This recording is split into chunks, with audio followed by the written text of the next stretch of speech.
In the story of the Bible, there are two realms: the earth, where we live, and the heavens, where God lives. And we've been talking about the spiritual beings, the Elohim, the divine council, angels and cherubim, the Satan and demons.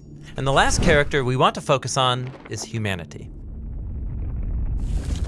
Now, humans aren't spiritual beings. In Genesis 1 and 2, they're made of the dirt, like the animals. But notice that God calls humans to become something more. He elevates them to live and rule in Eden, the place where heaven and earth are one. And they're invited to eat from the tree of life. Yeah, what does that mean, to eat of the tree of life? Well, it's an image of receiving God's own eternal life into yourself. It's about a whole new kind of existence. So wait, physical beings living forever. How could that even work? Well, somehow, sharing in God's life transforms our bodies so that we can inhabit heaven and earth at the same time. And it also transforms our imaginations so that we learn how to rule the world like God in the power of love. This is an amazing calling, but humanity is quickly deceived by a spiritual rebel. Yes, he lies to the humans, saying that they can rule and get eternal life on their own terms. And God exiles all of them from the garden. They're cut off from the source of true life.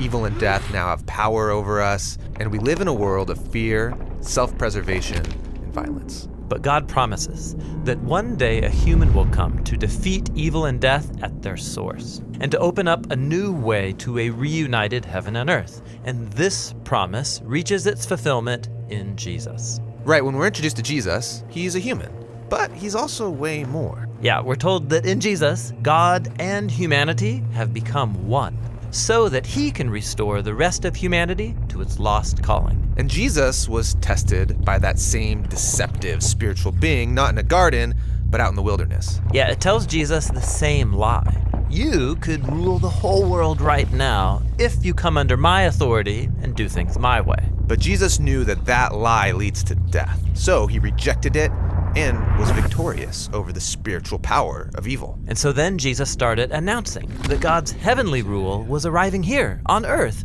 through him. And so he went around confronting the power of death in his healings and his exorcisms. Jesus was opening the way back to eternal life, to rule with God and become new humans. Yes, he also confronted our imaginations by teaching how corrupt spiritual powers enslave whole communities with their lies. Lies like, my tribe is superior to your tribe. But Jesus said every human is an image of God. Or the lie that power comes through force. While Jesus taught that real power requires sacrifice and generosity. Or the lie that peace comes through violence. While he said that true peace comes through self-giving love. This is a new kind of humanity. Yeah, a humanity transformed by God's life and his love. And Jesus didn't just talk about these ideals, he lived them out. Yeah, exactly. He brought God's heavenly kingdom to Jerusalem to confront the powers. In fact, that's what got him arrested. Well, so maybe the way of Jesus can't win over evil. But from Jesus' point of view, his coming death was actually a battle. A battle? Yeah, not against humans, but against the real enemy, the spiritual powers that enslave us through their lies.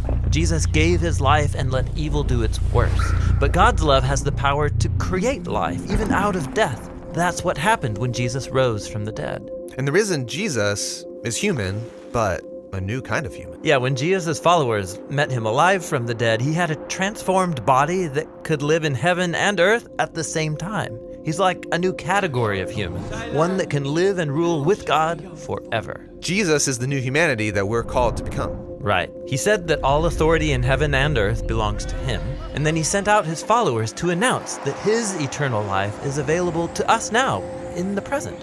We can experience eternal life now? Well, Jesus said that eternal life is knowing this God of love, so that our imaginations can be transformed as we're liberated to love God and to love our neighbor. And we trust that even if we die, God's love will transform our bodies and raise us up into the new creation. And that's how the story of the Bible ends. Yeah, the ending is a new beginning, with Jesus and the new humanity ruling in a united heaven and earth together.